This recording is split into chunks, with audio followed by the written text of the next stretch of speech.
Namaste and welcome to KD Stock. I am Kalapa Dhangar, your educator, SEBI certified investor. आज के इस episode में metal sector के बारे में समझने वाले हैं और एक टॉप 3 स्टॉक्स के बारे में भी बात करेंगे। मार्केट चाहे इलेक्शन के लिए बंद हो, ट्रम्प बाबा कुछ भी कहे, कहीं पे कुछ हो जाए, किसी देश का प्रेसिडेंट उठ जाए, लेकिन मेटल सेक्टर रुकने का नाम नहीं ले रहा है। तो सबसे पहले क्वेश्चन रहेगा कि वाई, मतलब ऐसा क्यों हो रहा है।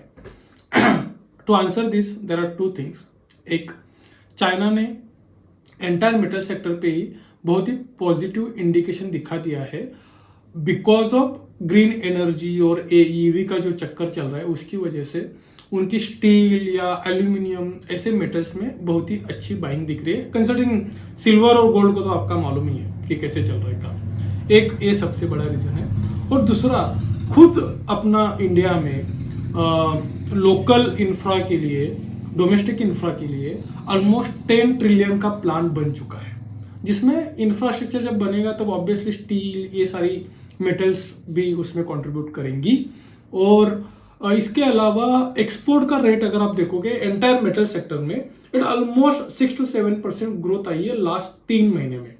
अब इन्वेस्टर्स का एक एनालिसिस ऐसा है, अगर नेक्स्ट 3-4 महीने के लिए क्रूड ऑयल का प्राइस अगर $75 के नीचे रहता है, देन इट इज एक्सपेक्टेड कि मार्च 2026 तक कि 15 to 26% की ग्रोथ खाली मेटल सेक्टर में आ सकती है।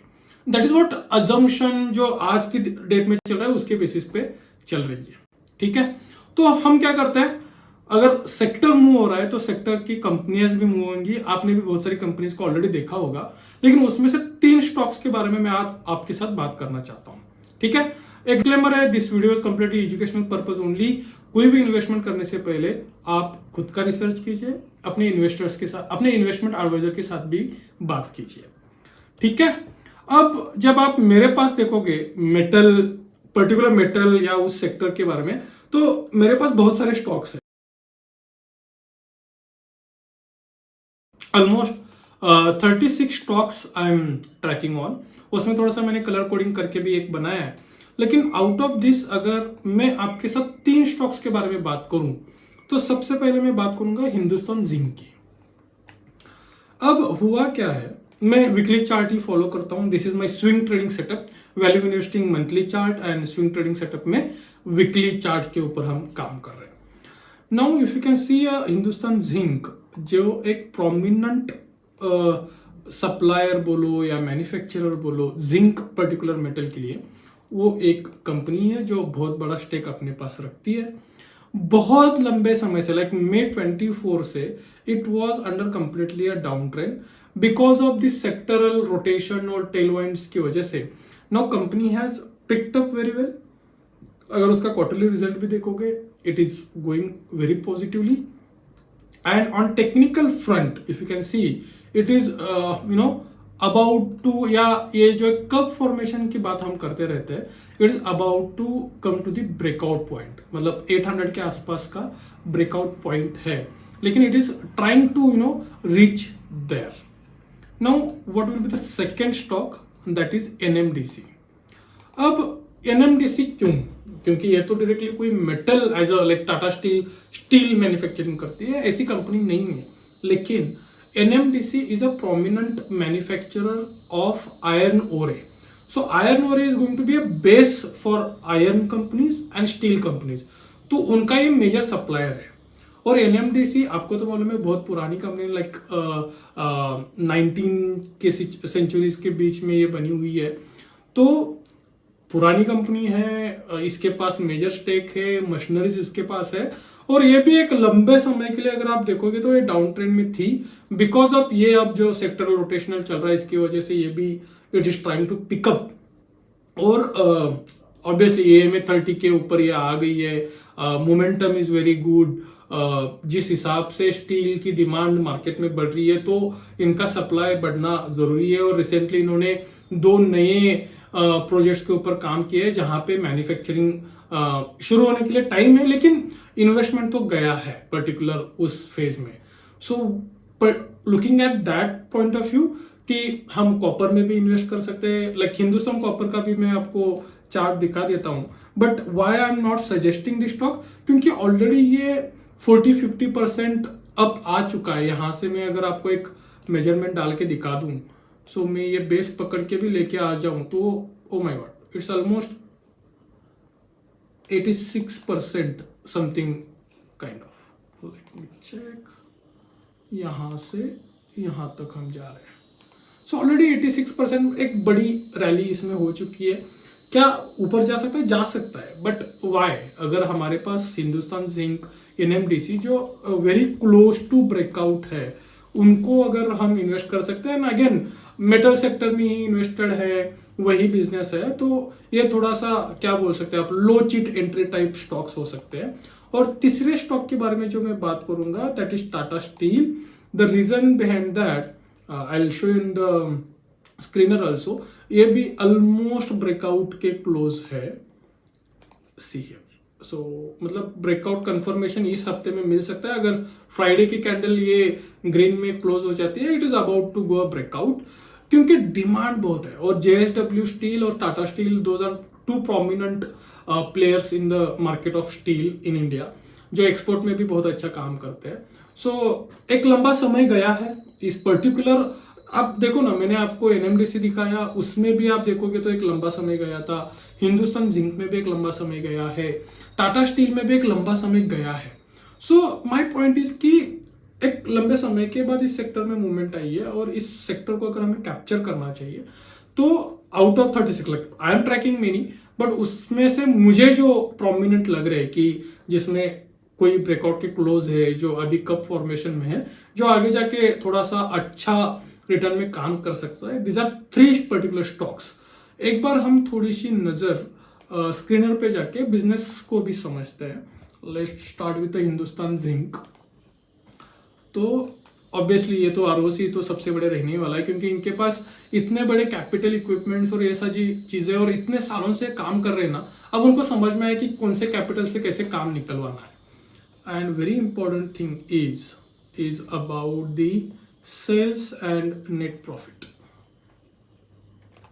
सो लाइक मार्च 2025 का नेट प्रॉफिट है 10,279, और ट्रेलिंग 12 मंथ्स ने ऑलरेडी इसको क्रॉस कर लिया है, which is giving technically positive indicator. और आप किसी भी मेटल सेक्टर के स्टॉक को खोलेंगे जो अच्छा बिजनेस कर रही है, जिसका आरओसी सही है, उनमें आपको ये देखने को मिलेगा, जो नेट सेल्स और प्रॉफिट में भी ग्रोथ लेके आ रहे हैं। लाइक सितंबर क्वार्टर में इसका सेल्स में भी ग्रोथ थी और नेट प्रॉफिट में भी ग्रोथ थी, और Q3 में भी एक अच्छा नंबर एक्सपेक्टेड है, क्योंकि सेक्टर में ही मूवमेंट है, तो उसका एक फायदा हमें हो सकता है। Then coming to the Tata steel.